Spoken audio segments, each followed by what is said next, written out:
ما تيجوا نشوف مع بعض بسرعة الكارثة اللي احنا فيها دي تنظيفات عميقة. احنا لما بنعمل تنظيفات عميقة بنبدأ نطلع كل حاجة ملهاش لازمة بنرميها. ده طبيعي، في المكان لازم يبقى متبهدل. فانا دلوقتي انا جيت، طبعا خرجت من الاوض حاجات كتير. ودي طبعا بصوا، احنا صيف شتاء لازم في دفايات بتطلع، في بطاطين بتطلع عشان التكييفات، فلازم نبقى قاعدين الحاجات دي معانا. دي مروحة زيادة غير اللي في اوضة البنت. برضو هشيلها، شوف كده مكان ليها، حطيتها بعد كده هتشوفوا في فيديو تاني حطيتها فين. ودي المكنسة اللي بكنس بيها الاوض برضو. هنا مليت الغسالة بقى وهشغلها، وهنبدأ نروق مع بعض الطرقة. بصوا هي الطرقة مفيهاش حاجة، بس طبعا ايه، مكان ما قعدت اطلع من الاوض كل حاجة، فاتملت بقى ايه كركبة وبهدلة زي ما انتم شايفين. ازاز ملهاش لازمة، كتب وكشاكيل وكراريس الاولاد استعملوها وسايبينها. ده الطبق اللي بستخدمه كده لما عاوز اشطف حاجة او اعمل حاجة. بصوا يعني ايه بنلم الدنيا. ولازم لما هتيجي تنضفي تنظيفة عميقة، اي ازايز مش عايزاها ترميها، اي حاجة ملهاش لازمة في الشقة ترميها، لان كل دي طاقة سلبية في المكان. فلازم اول باول اي حاجة ما فيهاش حاجة، يعني لما تيجي بالذات تنضفي تنظيف عميق، جيبي من جوه ومن بره، يعني ادراج تشوفي فيها ايه وترمي اللي فيها. تحت السراير تفتحي وتشوفي فيها ايه وترمي اللي مش محتاجاه. ولو هتعوزي الحاجة رستقيها، امسحي وكنسي ورتبي تاني ورجعي الحاجة تاني مكانها. يعني ده افضل. انا هنا كان في جردلين مسيح لو خدتوا بالكم، طلعت واحد على الروف وسبت واحد عندي في الشقة. بس بصراحة انا كان لي الدراع اللي هو الشرشوبة الدوارة دي، انا بحبه على فكرة. الجردل ده يمكن اكتر من التاني، مع ان التاني مريح اكتر. بس ما اعرفش، يعني اوقات لما احب امسح المطبخ كده بمية بمية، بس في نفس الوقت مش هقعد ارش في مية زي ما بمسح كده دلوقتي، لان دي تنظيفة شديدة، تنظيفة عميقة. فبدلق مية وصابون وبقعد اعمل بالمقشة وادلق مية تاني لغاية اما الارض تنضف. فانا لو عايزة امسح مسحة حلوة بس مش عميقة، بحب الجردل الشرشوبة الدوارة، علشان بيشرب مية كتير، فبتحطي في الأرض فبيبقى فيه مية. انما لو التاني حلو في ان هو ايه، خلاص انتي الارض قدامك نظيفة، اوقات المطبخ غصب عنك بتقلي حاجة او كده فبيزيت، فبتبقي محتاجة الجردل الدوار بصراحة. ورغم التاني ان انا لو زودت اريال وصابون وكده لا هينضف، بس انا ساعات بحس ان الدوار احسن. انما مثلا الجردل اللي انا جبته ده حلو جدا في الاوض، لان كده كده الاوض ما فيهاش حاجه، انت يا دوبك بتشيلي وهي ترابه بتكنسي بالمكنسه وتلميعه وتنشيفه وخلاص. وخصوصا لما بتبقي ايه ايدك في الشقة. انما بصراحة برضو لو ايدك مش في الشقة ومش هتعملي بصابون ومقشة وكده وتمسحي بعد كده تنشفي بالجردل اللي انا بطلع بيه على طول ده، يبقى برضو الدوارة دي احسن. يعني انا بحبها، يعني انا حبيتها، يعني استخدمت الاتنين. معرفش، حبيت الدوارة اكتر. هنا ديت، كلنا عارفين ده ايه. دي انا ولا ابني نزل يجيبها، ولما نزل اتخانق هو واخته، وقاموا شدوها من بعض واتخانقوا وراحت فرطت في الشارع للأسف. راحوا لموها وطلعوا لي بيها بالمنظر اللي انتوا شايفينه ده. حاجة قمة الجمال والروعة. أولادي قمة التربية. ربنا يهديهم يا رب. أنا عندي آخر اتنين دول ما ينزلوش الشارع مع بعض غير لما يرجعوا متخانقين، معرفش ليه. ويمكن بقول هم دول عشان اقرب، يعني هو واخته اقرب سنا من الكبيرة للصغيرة، فطبعا مفيش مشاكل ما بينهم. و... والكبيرة بتعدي لاخوها، وبتعدي لاختها، بس ساعات برضو بيمسكوا في بعض. بصوا يعني هي ملهاش حل، ملهاش حل بصراحة. هنا اهو قلت انضف فوق الغسالة من كل الاتجاهات بقى كده، عشان خاطر ايه، ما بقول لكم دي تنظيفة عميقة. هتجيبي من كله ده. حطيت مية ببريل بكربونات وملح ليمون كده، ونضفت الحتة دي، ونضفت وش الغسالة كده، الكفر اللي انا حطاه، وابتديت ألمع بحتة القماشة كده الغسالة و... وقفلتها على كده. بصوا بصراحة الخلطة دي ما بتخليش بصراحة الواحد يعمل مجهود. هنا بقى هشيل الغسالة واجيب من وراها، وهشيلها وامسح وراها. بصوا يعني انا كنت محتاجة ان انا اعمل الحركة دي، لاني بقالي كتير ما حركتش الغسالة من مكانها. ولقطة الغسالة دي بصراحة حلوة. بصوا هو الحمام ده الكبير، ودي الغسالة، وهو عامل الصرف ومكان الغسالة في الحتة دي، وعامل جنب بقى مكان سحب المية بتاع الغسالة في حنفية تانية جنبيها. لو واخدين بالكم الحنفية التانية دي بقى انا بفتحها واخد منها مية عشان اسحب منها وامسح بقية الطرقة بيها، فبتبقى حلوة قوي بصراحة. انتوا عاملين ايه؟ وحشتوني جدا جدا جدا. خلوا بالكم من الاولاد. هنا انا حطيت حبة كلور، وهحط اوكسي وامسح بيه السيراميك. عاملين ايه في الجو بتاع اليومين دول؟ جو تعب وبرد، وربنا يحفظكم جميعا ويحفظ اولادكم. خلوا بالكم من الاولاد، حاولوا ما تنزلوهمش في الجو المتقلب ده كتير.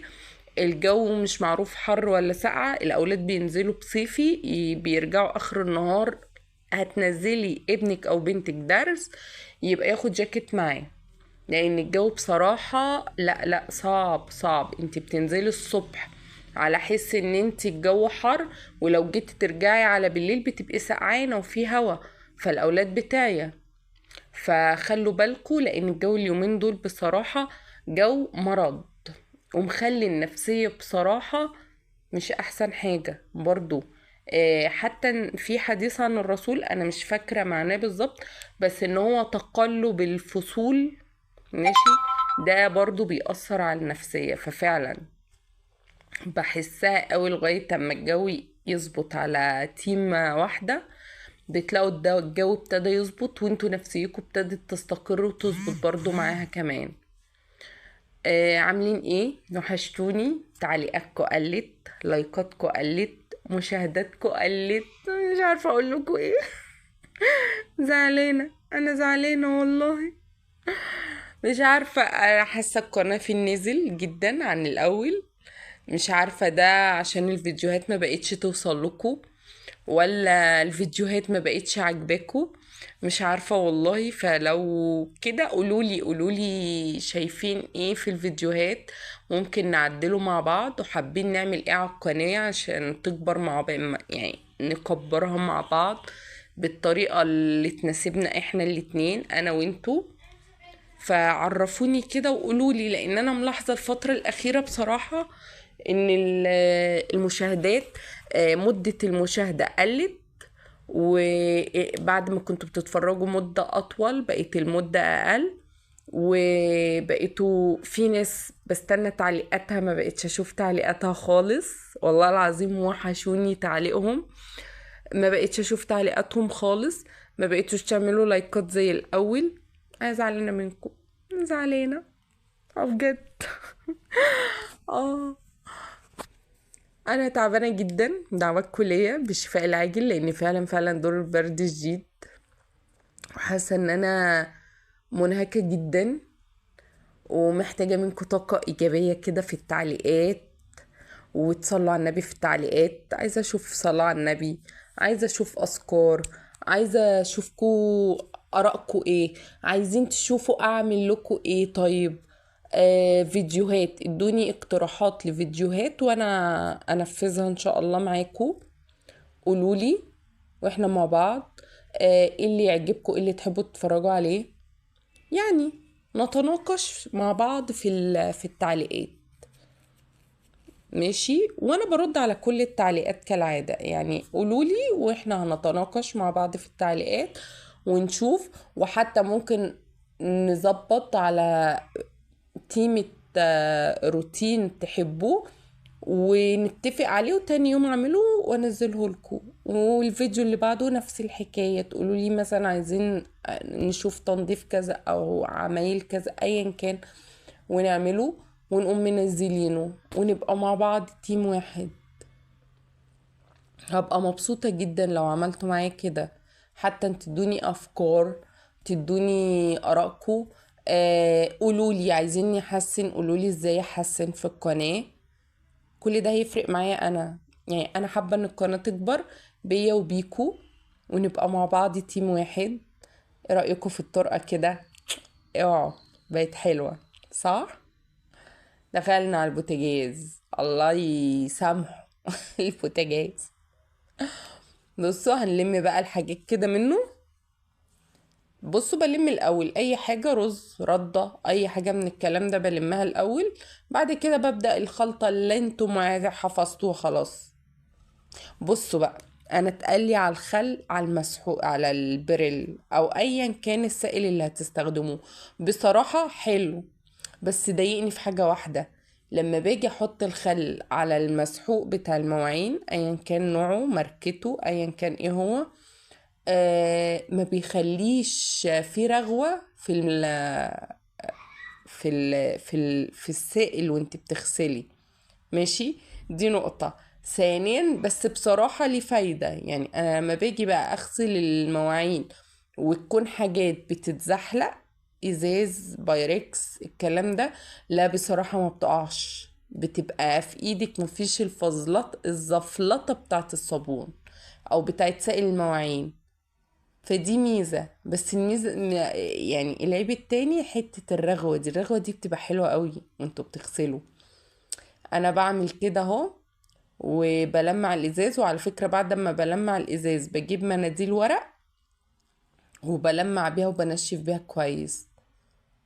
دي بتخلي بصراحة الازاز اللي هو المراية دوت اللي في البوتاجاز، بتخليه بيبقى بيبرق جدا، وبيبقى حلو جدا.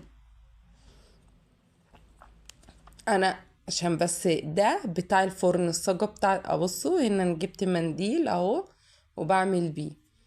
دي صاجة الفرن، واللي سند عليها صاجة الفرن دي التلاجة.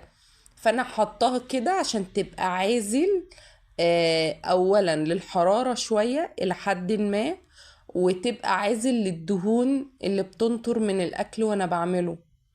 لان التلاجة كانت بتطلع عيني، كنت بلاقي عليها نقط زيت زيت زيت زيت. فانا حطيت بقى الصاجة دي، بتحمي التلاجة بصراحة جدا. هنا هنعمل مع بعض شوية اكل كده لطيف ظريف جميل خفيف كده. هنا جبت نص فرخة، حطيت معلقة سمنة، نزلت فيها الفراخ عشان تاخد لها تحميرة كده وتشويحة.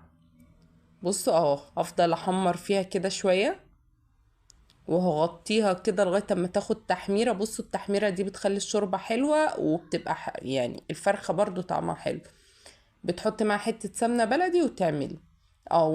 وحطيت بصل وملح، فلفل اسمر، ورق لورا، كمون، كزبرة، حبهان، مستكة.